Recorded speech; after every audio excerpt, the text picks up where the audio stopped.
Y allí. Ahora en Meridiano Blue. 1:40, varias noticias judiciales. La primera la anticipábamos hace minutos, pero que vale la pena volverla a contar, y es la vinculación que hace la Fiscalía a la investigación por la violación que sufrió la periodista Ginette Bedoya en el año 2000. Saliendo de la cárcel Modelo de Bogotá a manos de paramilitares, vinculación a este proceso de altos oficiales, uno de ellos exdirector de la Policía Judicial Dijín, que según testimonios habría participado del complot en contra de la comunicadora Kalila Peña. ¿Quiénes son los vinculados a la investigación?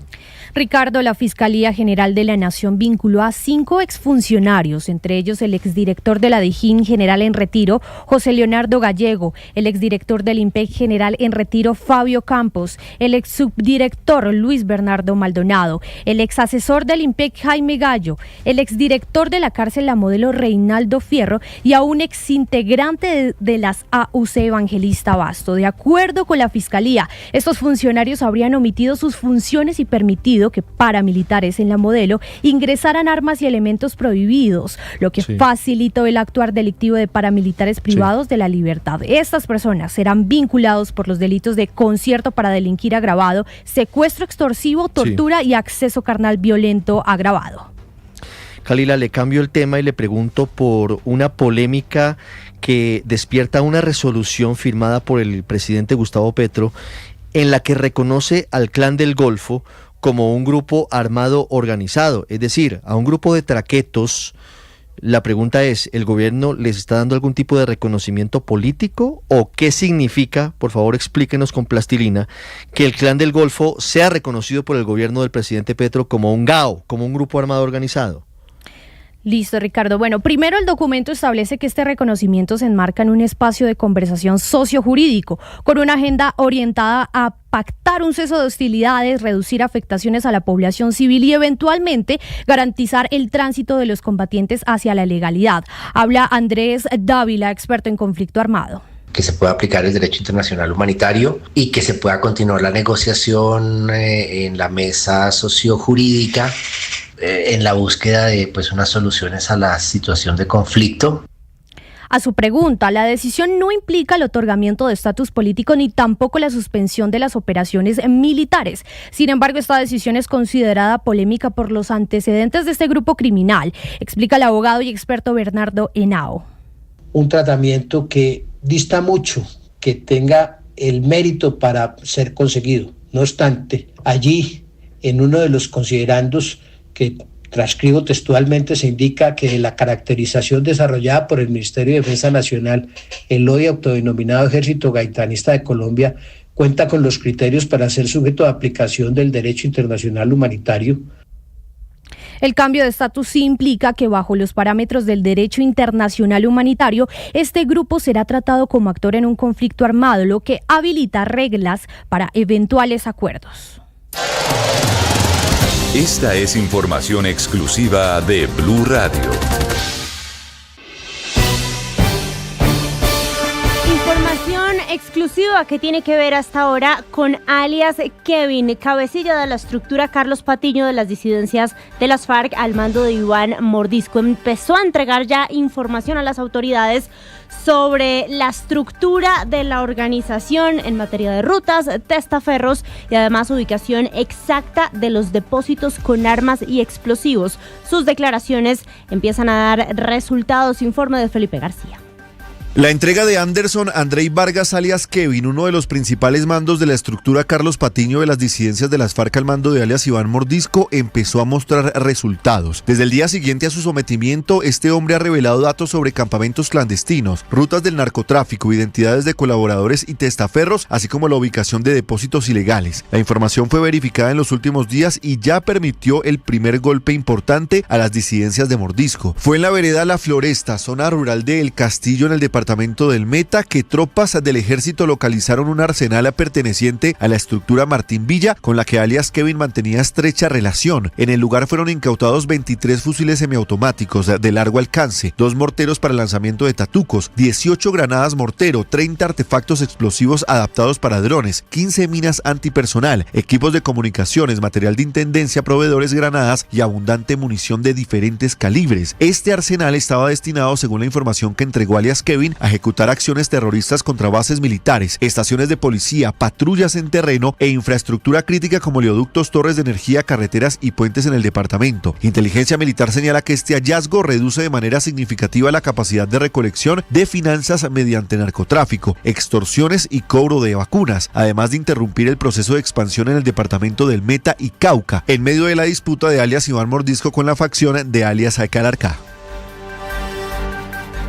1:45. La próxima semana será muy importante para la historia del conflicto armado en Colombia, porque se van a dar a conocer por parte de la JEP, 7 años después de la creación de esa jurisdicción, las primeras sentencias que serán restaurativas contra el antiguo secretariado de las FARC y en contra de un grupo de altos oficiales del Ejército de Colombia, en el caso de la cúpula de las extintas FARC, por secuestro, y en el caso de los integrantes de las fuerzas militares por los llamados e inaceptables falsos positivos.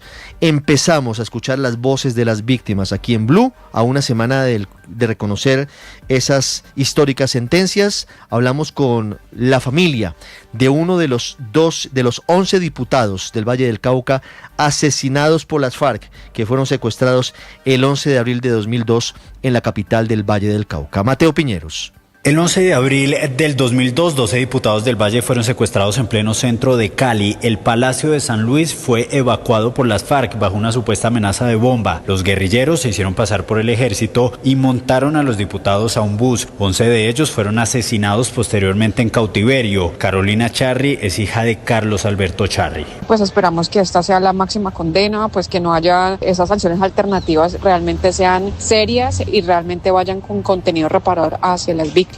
Aquí no se trata de darle más beneficios al secretariado ni a los integrantes de las FARC, se trata de reparar a las víctimas de estos hechos tan atroces que hemos tenido. La primera sentencia contra el secretariado de las FARC será por más de 20.000 secuestros, también por otras conductas que sufrieron los secuestrados mientras estuvieron en cautiverio. Al antiguo secretariado de las FARC y a la JEP les diría que creo que les quedó grande el proceso de establecer la verdad, que a las víctimas les siguió faltando esa verdad que buscaba como víctimas al derecho a reparar su daño, ya que no es suficiente lo que han hecho en todo este tiempo y que realmente espero que esas sanciones no sean tan laxas. El único diputado que sobrevivió a esta masacre de las FARC en 2007 fue Sigifredo López, quien fue liberado en 2009 y tuvo que enfrentar un proceso judicial tras ser acusado falsamente por el secuestro de sus compañeros. Divisas, bolsas y mercados en Meridiano Blue.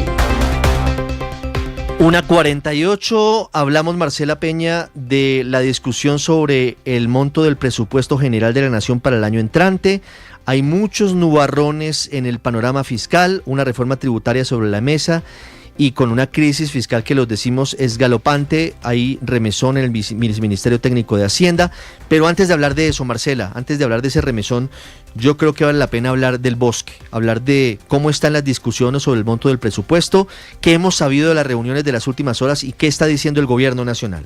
Pues Ricardo, la reunión de ayer en Palacio entre el gobierno y los ponentes del presupuesto terminó sin acuerdos. Como están las cosas hoy, no hay respaldo al presupuesto radicado por el gobierno de 556,9 billones de pesos. Me refiero a respaldo suficiente para lograr su aprobación.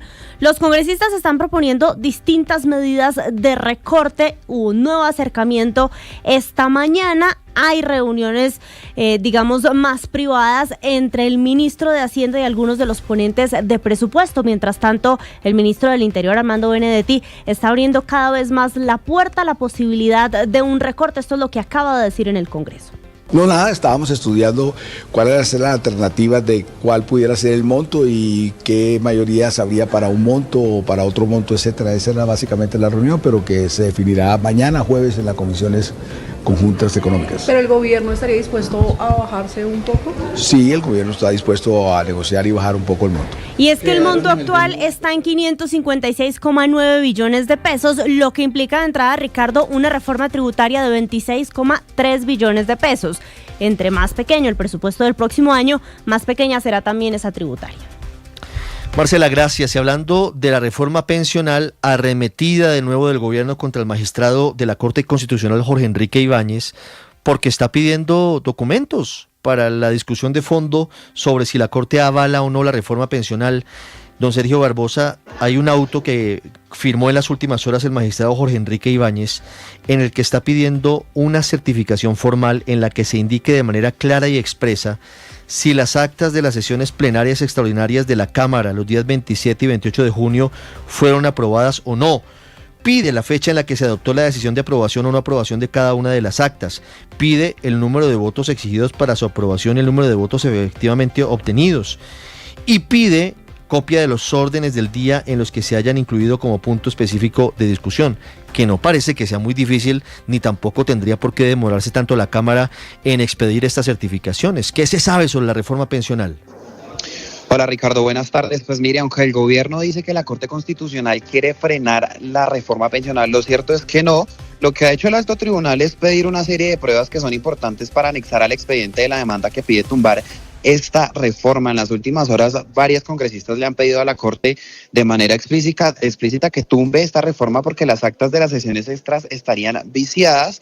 Y también lo que ha hecho el magistrado Ibáñez, quien es el ponente en este caso, es reiterar ese pedido de las pruebas. Pero hace pocos minutos el ministro del Interior, Armando Benedetti, hizo unos duros señalamientos contra el presidente de la Corte Constitucional, el magistrado Jorge Ibáñez, y escuchemos qué fue lo que dijo concretamente Benedetti sobre el magistrado. Ibáñez está cometiendo acoso, hostigamiento contra el Estado Social de Derecho, contra los 3 millones de viejitos que se beneficiarían por el bono pensional y contra el mismo gobierno. Cuando yo conocí a Ibáñez, y todavía lo sigo pensando, conocí a una persona inteligente, muy preparada, pero actualmente las vísceras... Lo cierto, Ricardo, es que en la Corte Constitucional aún no inicia este debate sobre la pensional por las demoras de, por ejemplo, la Cámara de Representantes para remitir a toda esta documentación que necesita la Corte para pronunciarse de fondo sobre esta reforma. Sí, y lo curioso es que el gobierno sigue enfilando baterías en contra del magistrado Ibáñez y no le llama la atención a la Cámara, que es la que tiene en sus manos la posibilidad de entregar rápidamente lo que le pide la Corte para poder tramitar muy de forma expedita la reforma pensional sobre si se aprueba o no en la Corte Constitucional.